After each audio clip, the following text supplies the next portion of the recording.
आज मैं उत्तंक ऋषि की कथा सुनाता हूँ। महाभारत के अश्वमेधिक पर्व के अध्याय 53 से 58 तक में महामुनि व्यासी जी ने महर्षि उत्तंक की कथा का वर्णन किया है।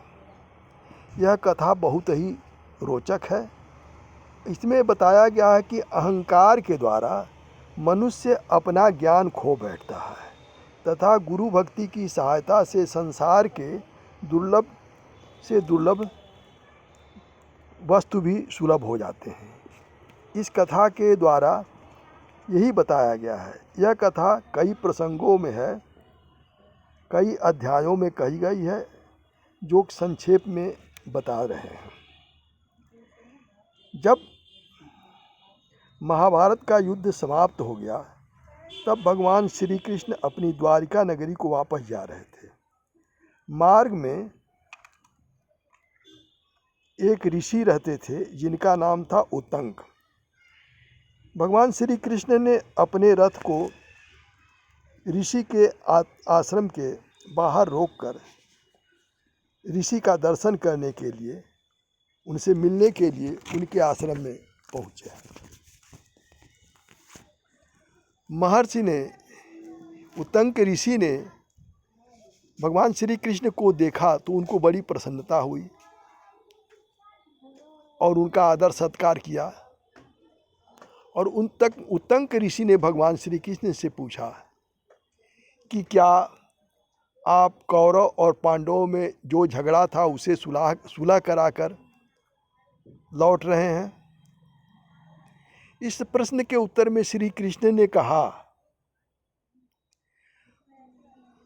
कौरवों को संधि करने के लिए बहुत समझाया, परंतु दुर्योधन इत्यादि ने उनकी एक न सुनी। कौरवों ने श्री भीष्म और विदुर की बातें भी नहीं मानी। इसका परिणाम यह हुआ कि भयंकर युद्ध हुआ, जिसमें केवल 5 पांडव ही बच गए हैं और धृतराष्ट्र के सभी पुत्र जो गांधारी के पेट से पैदा हुए थे, अपने बंधुओं और पुत्रों सहित सब के सब समाप्त हो चुके। हे महर्षि, आप जानते ही हैं कि प्रारब्ध के विधान को कोई भी मनुष्य बुद्धि अथवा बल के द्वारा टाल नहीं सकता। भगवान श्री कृष्ण की इन बातों को सुनकर ऋषि उत्तंक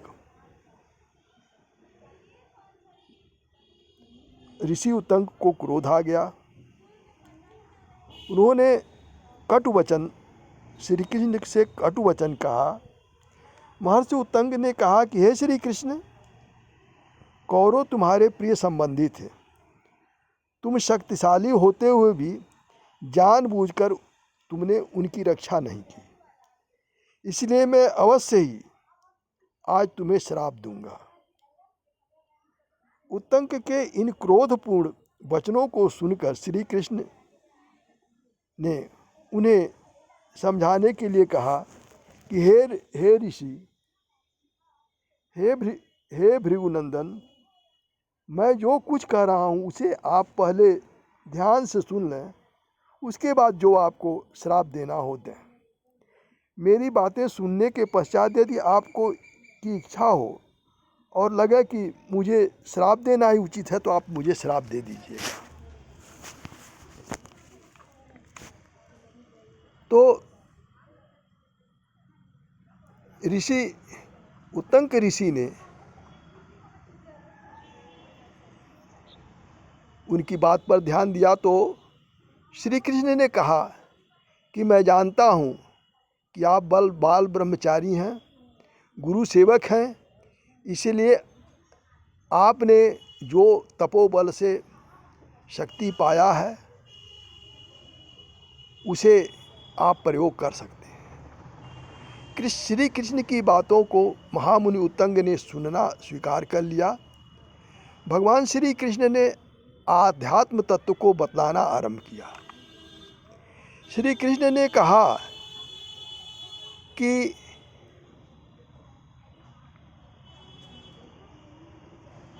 हे भृगुश्रेष्ठ, मुझे ही आप ओंकार से आरंभ होने वाले चारों वेदों को समझिए। मैं ही विष्णु हूँ, मैं ही ब्रह्मा हूँ, मैं ही इंद्र हूँ। समस्त प्राणी समुदाय की सृष्टि और संहार का करने वाला मैं ही हूँ। इन वचनों को, कृष्ण के इन वचनों को सुनकर उत्तंग ऋषि का ज्ञान खुल गया। उन्होंने भगवान की शरण में जाकर निवेदन किया, हे जनार्दन श्री कृष्ण, यदि मैं आपसे भी कुछ कृपा प्राप्त करने का अधिकारी हूँ तो आप मुझे अपने विराट स्वरूप का दर्शन करा दीजिए। उत्तंग ऋषि की प्रार्थना को स्वीकार करके भगवान श्री कृष्ण ने उन्हें सनातन वैष्णव रूप का दर्शन कराया, जिसे युद्ध के प्रारंभ में अर्जुन को जिससे जो दर्शन कराया था। श्री कृष्ण ने कहा, हे ऋषि उत्तंग, मैं प्रसन्न हूँ। आज आप मुझसे कोई वर मांग लीजिए। आपके प्रश्न से मैं प्रसन्न हूँ और मैं खुश होकर के आपको कोई वर देना चाहता हूँ। आप वर मुझसे मांग लीजिए। उत्तंग ऋषि ने कहा, हे भगवान, आपने जो मुझे अपने विराट स्वरूप का दर्शन कराया है, उससे बढ़कर और कौन से सा वर हो सकता है। श्री कृष्ण ने कहा, हे मुनि, आप अवश्य ही अपना मनचाहा वर कोई मांग ले। इसके अलावा जो मैंने विराट स्वरूप आपको दिखाया, उसके अलावा भी उसके मनचाहा वर आप मांग सकते हैं, मांग लें। उत्तंग ने ऋषि ने कहा, हे प्रभु, हे श्री कृष्ण, यदि आपकी इच्छा मुझ पर और अनुग्रह करने की है तो इस मरुभूमि में, यानी जहाँ मैं रहता हूँ, यह रेगिस्तान है, यहाँ पानी नहीं, जल का अभाव है, तो आप अत्यंत जो है वह इस जल के अभाव को दूर करने के लिए आप आशीर्वाद दें या जल यहाँ सुलभ कराने की मुझे वर दें। श्री कृष्ण ने कहा, हे द्विजश्रेष्ठ, हे ऋषि, इस वर को मैं स्वीकार करता हूँ और आपको यहाँ जल अवश्य मिलेगा। जब आप मुझे स्मरण करेंगे तब मैं आपके इच्छा को पूरी करने के लिए मैं उसको पूरा करूँगा, यानी आपको जल मिलेगा। ऐसा कहकर भगवान श्री कृष्ण अपने रथ पर सवार हुए और द्वारिका की ओर चले गए। उसके बाद एक दिन उत्तंग ऋषि को बहुत प्यास लगी। उन्होंने श्री कृष्ण का स्मरण किया जल के लिए, कि उनको प्यास लगी थी, पानी पीने के लिए उन्होंने श्री कृष्ण का स्मरण किया। स्मरण करते ही ध्यान, जब उन्होंने श्री कृष्ण का ध्यान किया तो उनके सामने एक चांडाल रूप धारण, एक चांडाल के रूप में नंगा धड़ंगा, मैला कुचैला शरीर वाला, जिसके साथ कुत्ते भी थे, वह ऋषि के पास आया। उसके शरीर में नाना प्रकार के हथियार बंधे हुए थे। वह बड़ा भयंकर लग रहा था। उस चांडाल के नीचे पैरों के समीप एक छिद्र से पानी की तेज धारा निकल रही थी। उस चांडाल ने भृगुकुल तिलक उत्तंग ऋषि से कहा, हे ऋषि, आइए और यह जल धारा बह रही है, इसे पीकर अपनी प्यास बुझा लीजिए। उत्तंग ऋषि ने जब एक चांडाल के पैर के नीचे से पानी गिरते हुए देखा तो उन्होंने कहा कि मैं ब्राह्मण हूँ, मैं किस प्रकार तुम्हारे द्वारा दिए गए अपवित्र जल को स्वीकार करूँ, मुझे तेरा जल नहीं चाहिए। उत्तंग मुनि के अस्वीकार करने पर चांडाल ने कहा, बार बार कहा कि आप ये जल ले लीजिए और अपनी प्यास बुझा लीजिए। लेकिन उत्तंक ऋषि ने चांडाल का दिया हुआ जल नहीं लिया। वो प्यासे रह गए लेकिन उनका जल उन्होंने नहीं लिया। जब वह चांडाल देखा कि यह उत्तंक ऋषि जल नहीं ले रहे हैं तो वो वहाँ से अंतर्ध्यान हो गया। उत्तंक ऋषि को श्री कृष्ण की प्रतिज्ञा पर शंका होने लगी और वो क्रोध में आ गए। उन्होंने कृष्ण को ध्यान करके कहा, हे शत्रुघाती कृष्ण, तूने मुझे भी ठग लिया। इस प्रकार के विचार के उदय होते ही भगवान श्री कृष्ण प्रकट हो गए और बोले, हे मुनि श्रेष्ठ, हे महामुनि, उत्तंक, आपने जल के स्थान पर अमृत को न लेकर बड़ी भूल कर दिया है। मैंने देवराज इंद्र को भेजा था जल के जगह पर अमृत के आपको देने के लिए। भगवान इंद्र आपको अमृत नहीं देना चाहते थे। भगवान वो इंद्र कहते थे कि मनुष्य अमृत पाने का अधिकारी नहीं है। जब मनुष्य और देवता दोनों ही अमर होने लगेंगे तो मृत्युलोक और देवलोक में क्या अंतर होगा। इसलिए इंद्र आपको जल नहीं देना चाहते थे। तो मैंने उनको बहुत समझा कर भेजा था कि आप उस तपस्वी को ले जा कर के यह जल के स्थान पर अमृत दे दीजिए।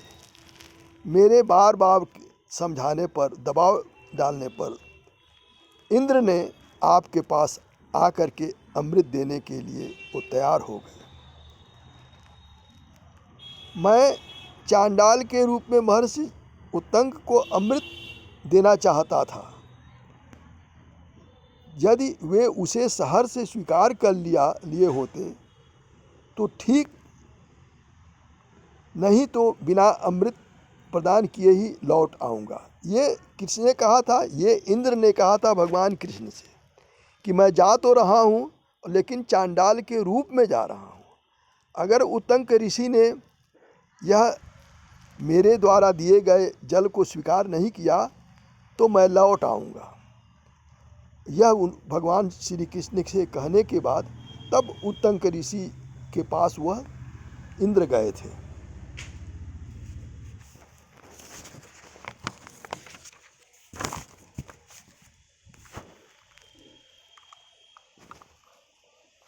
हे ऋषि, वो चांडाल के रूप में इंद्र आपको जल के जगह पर अमृत दे रहे थे, परंतु आपने उस अवसर को गंवा दिया। आपने विचार नहीं किया कि जब श्री कृष्ण को ध्यान करने के बाद यह जल आया है तो निश्चित रूप से इसके पीछे कोई न कुछ भेद होगा। लेकिन आपने इतना विचार नहीं किया और आपने चांडाल को देख करके पानी नहीं लिया और लौटा दिया। तो फिर भी मैं आपकी तपस्या से अभी भी प्रभावित हूँ और पुनः वचन देता हूँ कि जब कभी आपको प्यास लगेगी तो इस स्थान पर जहाँ चारों ओर रेत ही रेत है, पानी नहीं है, यह ऊसर जगह है, फिर भी मैं आपको इस मरुभूमि में आपको जल उपलब्ध कराऊंगा। भगवान श्री कृष्ण के ऐसा कहने पर उत्तंक जी को बड़ी प्रसन्नता हुई और तभी वे मरुभूमि में उत्तंक मेघ प्रकट होकर जल को वर्षा करते हैं। यानी जो ऊसर यानी रेगिस्तान में जो उस मरुभूमि में जो बारिश होती है वह उत्तंक मेघ उसको कहा जाता है। उत्तंक मेघ के रूप में वहाँ जो बारिश होती है वो होती है। तो ये जो है ये प्रकरण है। अब मैं जहाँ यह प्रकरण पढ़ रहा हूँ, सुना रहा हूँ, यहाँ अंधेरा हो गया है और अभी इसमें पाठ अधिक है, तो मैं अब इसको ये चूँकि यह पूरा अभी नहीं हो सकता, तो इसलिए मैं अभी इसको यहाँ रोकता हूँ, फिर दूसरे पोस्ट में मैं इसको पूरा करूँगा।